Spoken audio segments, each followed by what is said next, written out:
In the Plaza Vieja in old Havana, a stone's throw from the Casa de la Poesia, where Daddy Payne and I, the first U.S. poets to read in Cuba after the U.S.-Cuba thaw, at a festival with poets from Patagonia, El Salvador, Brazil, Colombia, and Cuba, of course. She is the dark star of sculptor Roberto Fabello, is stark naked except for her startling high heels beneath thighs and legs straddling the back of a gigantic, ferociously raging rooster whose cockcrows every morning in Cuba told me all the throats of the cocks in San Francisco had been cut, with not a pitchfork at her side standing taller than her head, but an ordinary, extraordinarily simple fork with 4 teeth, because this woman, with perfect breasts, stunning body, and bold Amazonian warrior gaze,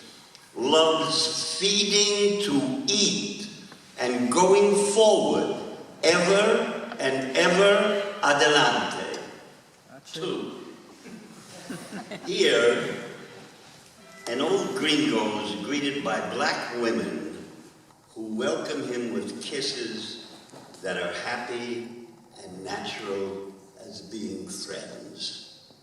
And black men also greet him with a perfectly natural hola, or even a hi, in a gesture of the friendship that is brotherly. There's a smile on the lips of most Cubans, or one just about to be born there,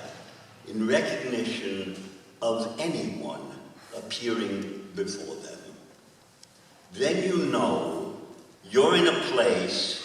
where an enduring transformation has taken place, that socialismo muerte and amo esta isola, written in giant letters, whether you're driving a 50s packet, a leftover Soviet Moscovich, or a relatively recent Chinese Geely, aren't simply slogans, but bursts of dignity intended to uplift the eyes of the heart and mind of the worker crossing the city. Nor has that striking bloque with its lynching rope beside the words "the longest genocide in human history" been removed. And as for the Che and Camilo's huge faces lit up at night on 2 buildings gazing across Revolution Square at the statue and stature of Jose Marti, you'll know, as Daddy Payne and I have learned, that the anatomy of Cuba remembers with a burning nostalgia the taste of Moncada and the onion juice that made the ink Fidel wrote his prison manifesto with invisible, when revolution wasn't simply necessary, but the freedom that the consciousness of necessity is. And ink, of course, now manifest in the letters, "Everyone can read," everywhere on the island, and be written to as one voice, collectively, ever joyously, and ever vigilant. 3. And you, compañera, camarada, who moves with the strength of a mujer, stirring sisters as well as brothers, moving breast foot forward and in high heels, why not? Adelante in the air, riding the cock horse as mother and grandmother and great-grandmother because of what's come from querida Cuba. How brave, how long courageous and charged with depth is your people. Because of the revolution you made as a tiny island for the poor of the world, insisting on bringing the joy of literacy to everyone, with the happiness of being reborn as a people with the help of the ideas of men and women who above all detest human slavery. You tongue in the Caribbean mouth, stuck out at the sadly tragic inherit of the violence and evil greed of empire in our time.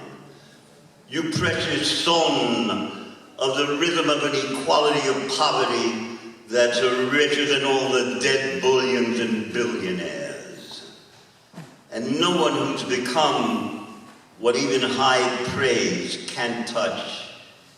And nada, which was woman's name before Haide Santa Maria,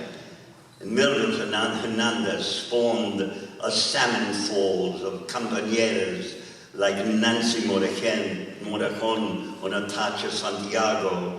Liuba Gallardo, Carmen Gonzalez, and all the others who now compose the song of Cuba with their perfect bodies, no matter their ages, in their high heels, and why not, as long as their zeal for revolution remains a constant open book, spine, binding, and text of the song